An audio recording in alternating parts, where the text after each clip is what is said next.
Oh, I will say one thing, it's a beautiful day. It's warmer yesterday. Still got nothing on. But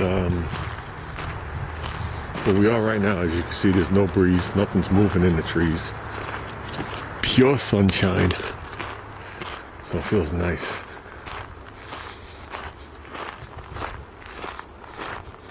So what do we got planned? This is what we got planned, guys. Okay? We are waiting for Junior to finish playing around with the mini bike. I don't know if you guys saw the video, but we're waiting for Junior to get done playing around with that mini bike so we can start working on the Concorde. That's actually the hold up at this point, but it's his car, his project, his pace. It doesn't matter to me.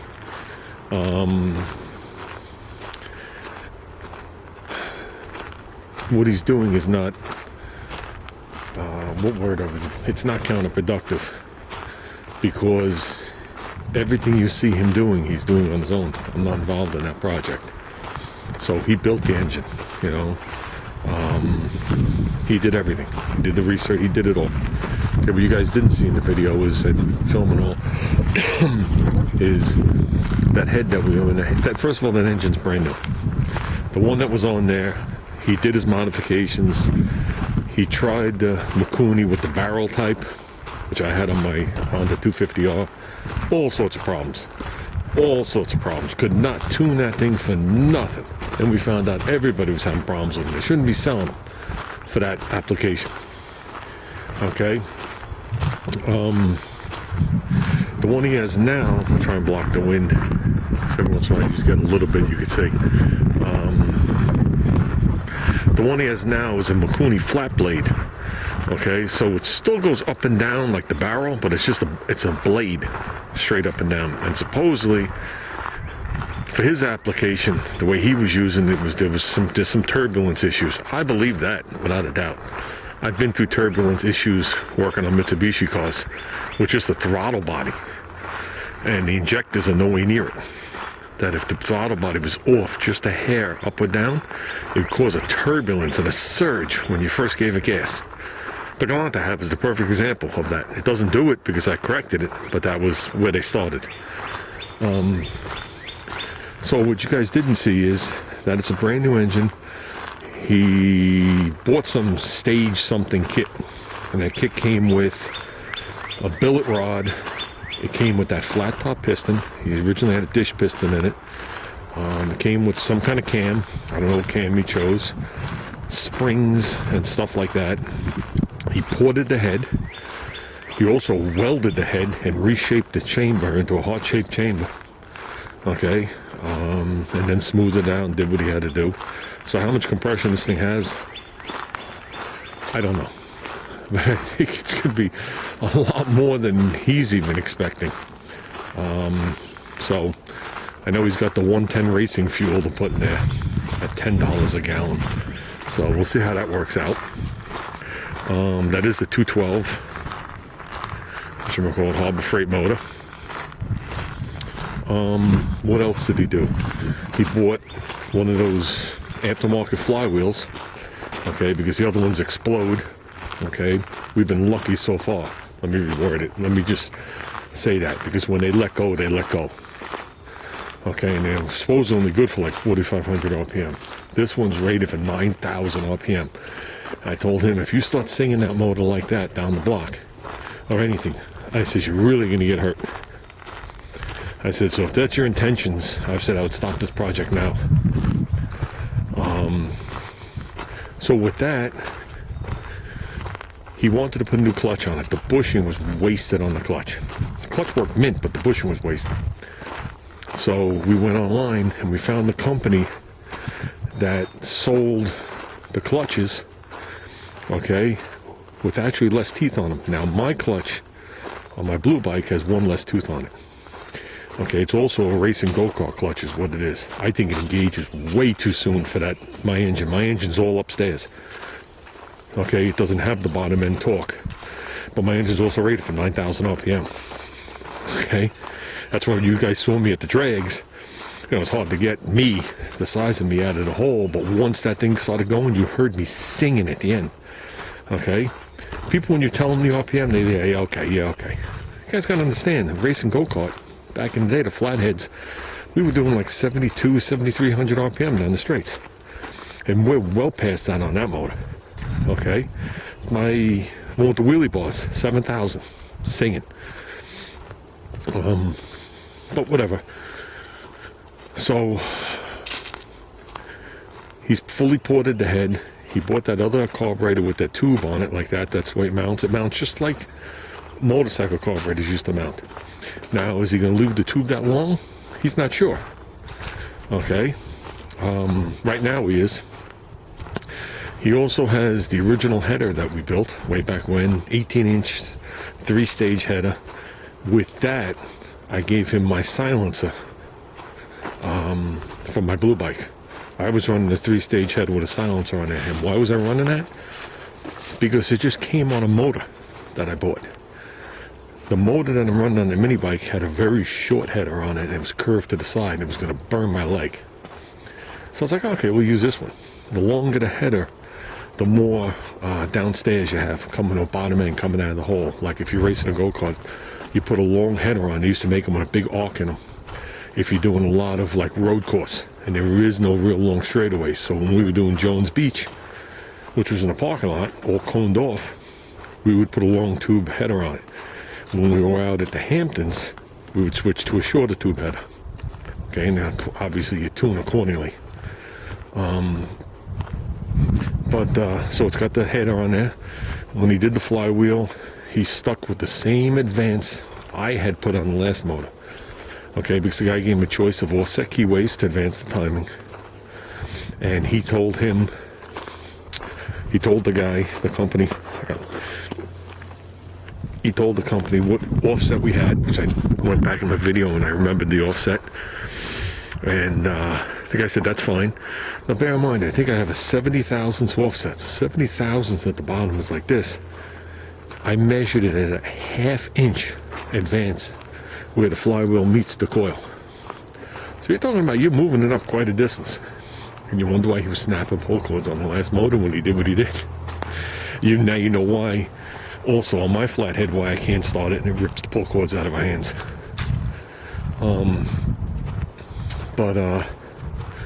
So it should be a fun little thing to a point. Now, we're up to the point of the rear sprocket, or he's up to the point of the rear sprocket. I haven't worked on this until you saw me there the other day. Well, I haven't worked on it in 7-8 years. And we had a problem initially with that mini bike. When you would hit bumps, you'd blow the chain off.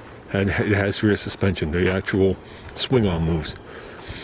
So I made up these aluminum tubes, bored them out, took apart the shocks, and it gave him 1/4 inch of travel. That's it. So when he sat on it, that was it. Okay? So it pretty much made it rigid in the back. And that solved it, mostly.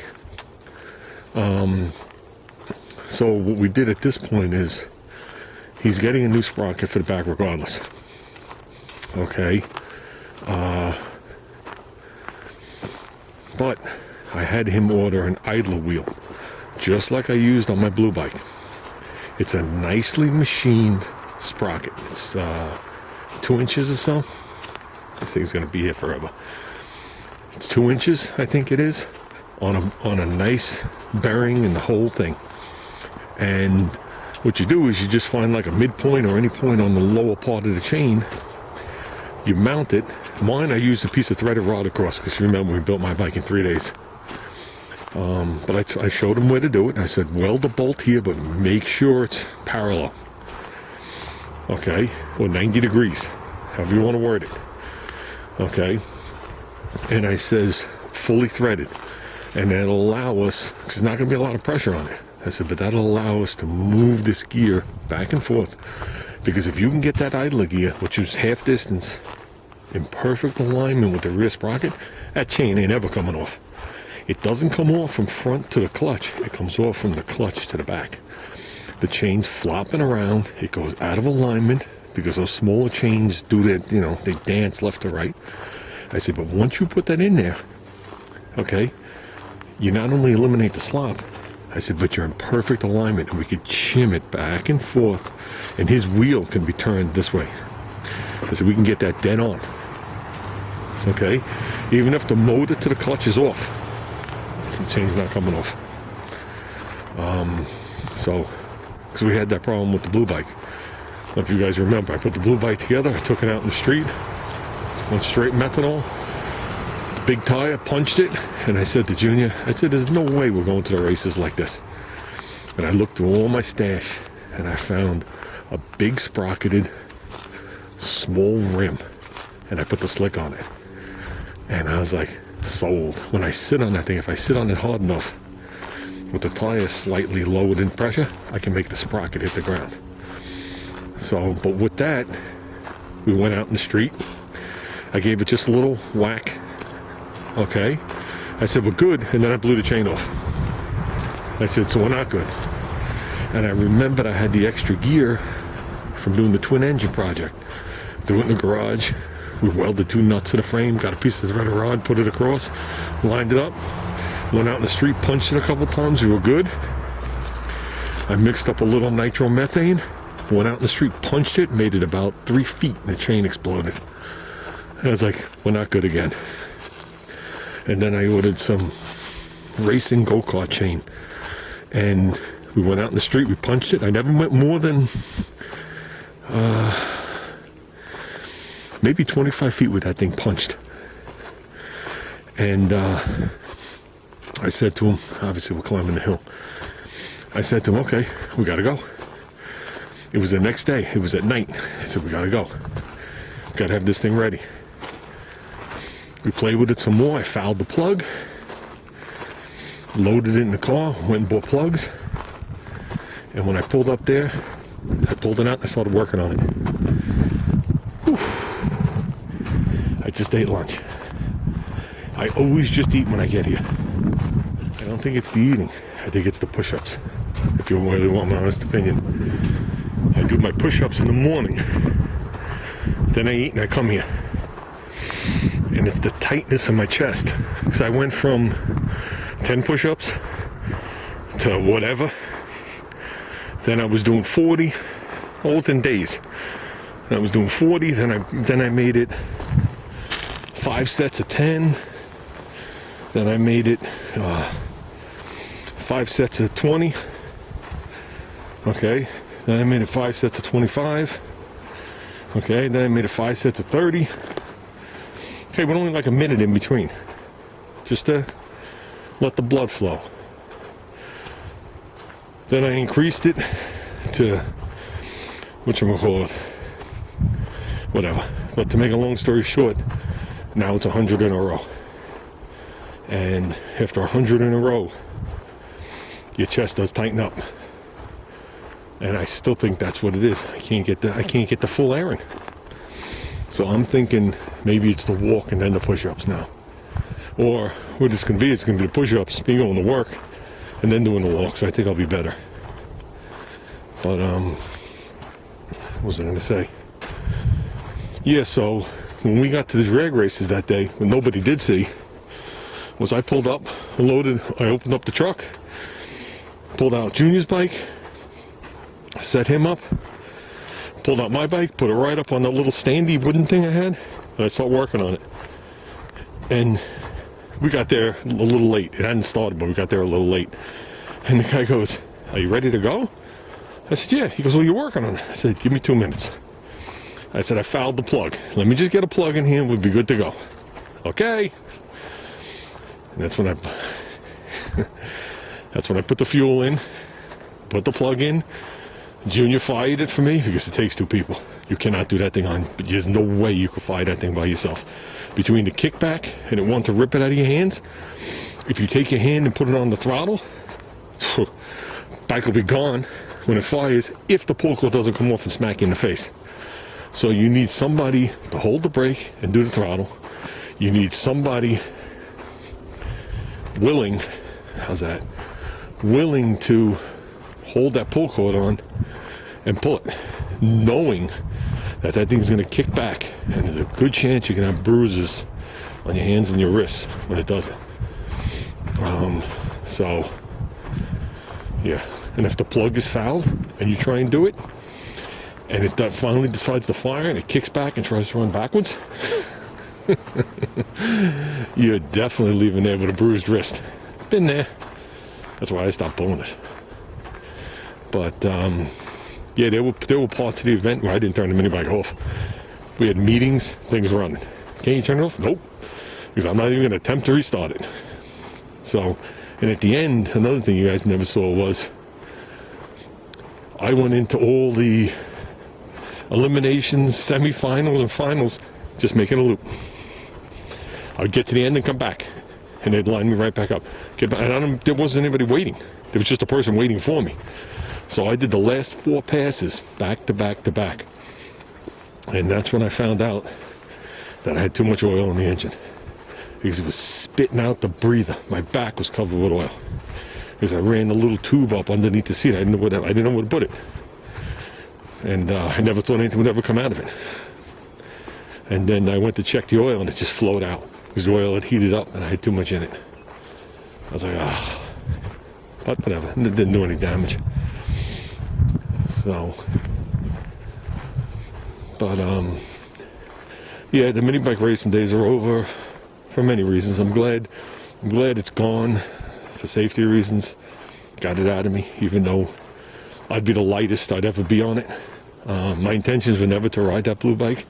I had somebody that was 140 pounds that was supposed to ride it, and he couldn't make it there that day.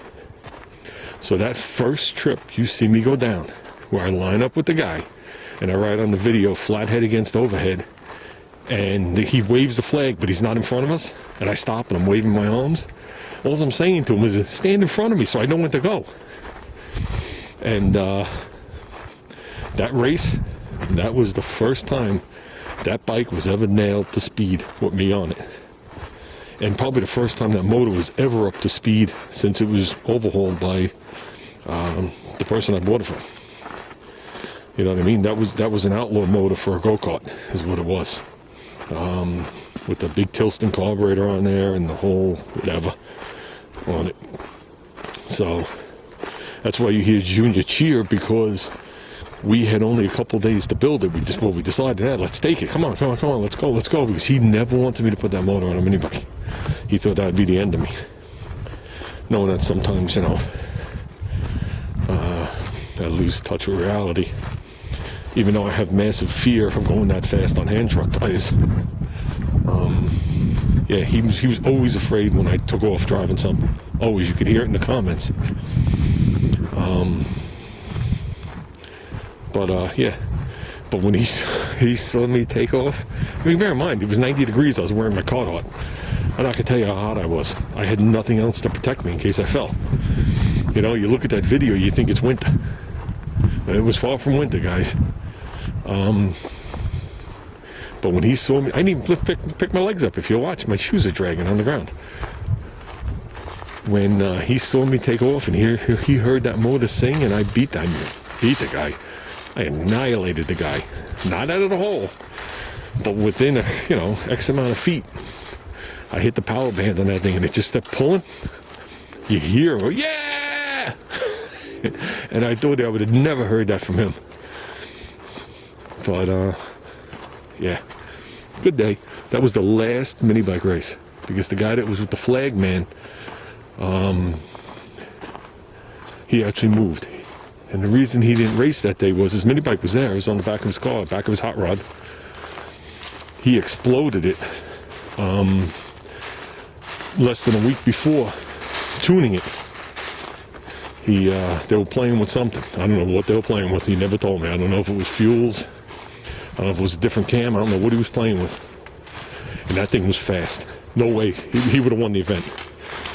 He's the one that you see race the go-kart in one of our events. That thing was fast. Yeah, he snapped the rod in two. So I don't know how fast he was going, what that thing was screaming at when he did it. So he didn't have time to do anything. That's why he was only flagging. So, and then he moved away and the whole thing fizzled from that point on. And that was actually one of our best events, because we were allowed to be there. That was the only event that wasn't illegal. All the other ones were illegal, guys. We weren't supposed to be there. We had no permission to be there. We were in the streets. We were in parking lots, parking lot and streets. We had no right to be there. It wasn't legal. We had no insurance. We had no nothing. You just get the phone call saying on Sunday we're going to meet at this address at, say, 10 o'clock. And you responded, okay, yeah, I'll do my best. And we, as you saw, we would load up the shit into, at one point, was the Concorde. Had the rack on the back, and I put one bike inside. I had no seat in the back. So, it was fun. I mean, some of these guys were really into it. Me and Junior, if you ever noticed in the early races, we were just there to drive around. We didn't care. It wasn't an event for us like that. So, and that was the first event where we did drag racing. And I was like, wow, this is going to get pretty cool. And we were the show. We were the entertainment. There was a motorcycle show going on, Harley Davidson show. So it's hard to believe. But if you look in the sides, there were people from the Harley Davidson show betting on us. And nobody cheered louder than the Harley Davidson guys when I beat that guy in the first round. Because I think they lost a lot of money. They looked at the size of me. They just looked at the bike. They were watching the bikes before that. And they just assumed that it would be me going, 10 miles an hour. They had no idea that I wasn't not going to almost stop and go through that gate full speed and cheese grate myself. So, okay, guys. That's pretty much one lap, minus going back to the little tail where we came in. I'm not going to bore you guys. You probably didn't watch this far anyway. So, I usually go up and down this hill like 5 or 6 times. I do the trail I did it one time. I did it eight times. So that's 1.1 miles when I make it all the way back. There's the other trail that we started on. So that's where I'm going to cut it with you guys right when I get back to this trail. I'm just going to make the circle and come back. I won't do that little pigtail. And do it like 4 times today. And then I'll just go up and down this hill for a little strength in my legs. And then later on tonight, we'll take the bike out for a ride. And that seems to be totally different muscles. And call it good. Okay, guys. If you hung in there, thank you.